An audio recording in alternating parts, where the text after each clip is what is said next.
আমরা এই মুহূর্তে আছি শ্রী শ্রী লোকনাথ ব্রহ্মচারী মন্দিরে।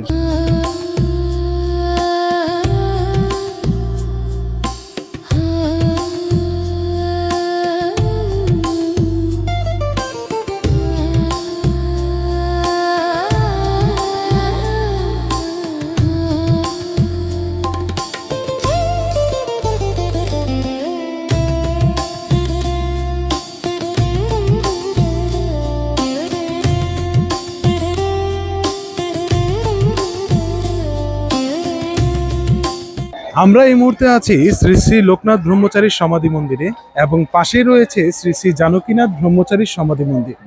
যেহেতু গতকালকে এখানে পাদুকা উৎসব গিয়েছিল, সেজন্য মন্দিরটা খুবই সুন্দরভাবে সাজানো হয়েছে।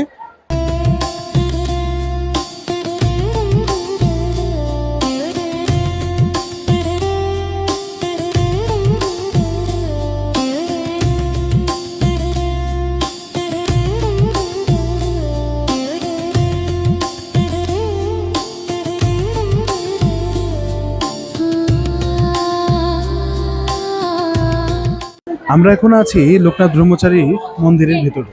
তো এই দিকে দেখতে পাচ্ছেন, পেছনে মন্দিরের প্রধান বিগ্রহ বা ফটো যেটা আছে, সেটা এখানেই প্রতিদিন নিত্য পূজা করা হয় এবং সন্ধ্যা আরতি করা হয়।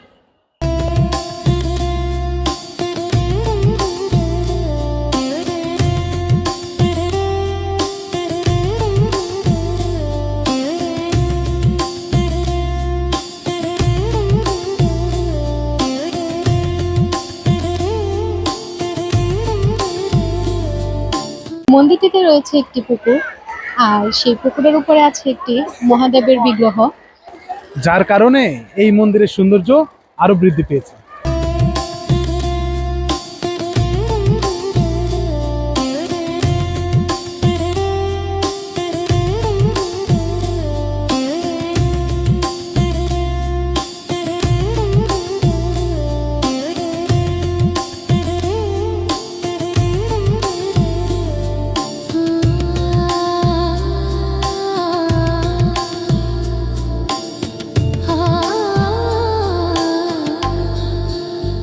এই বারদি আশ্রমে রয়েছে একটি দুর্গা মণ্ডপ। আমার পিছনে যে মন্দিরটি দেখতে পাচ্ছেন, এটি হচ্ছে দুর্গা মন্দির। আর তার পাশে কিন্তু আরো মোট চারটে, দুই পাশে দুইটি করে মোট চারটি মন্দির রয়েছে। আর এইখানে কিন্তু প্রতি বছর দুর্গাপুজো করা হয়।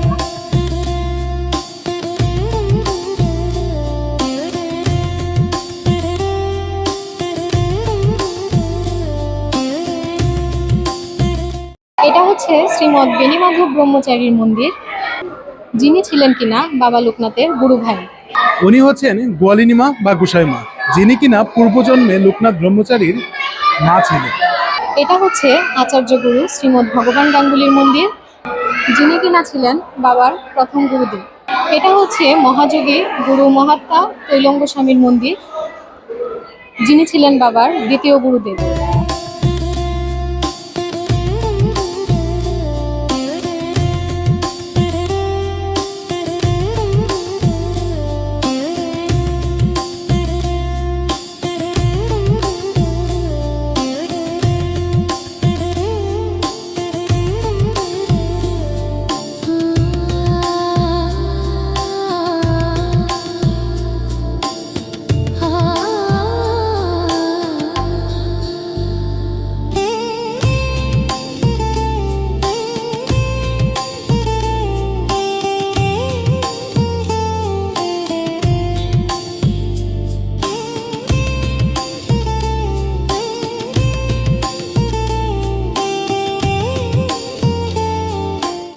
মন্দিরের সামনে রয়েছে একটি নিরামিষ হোটেল।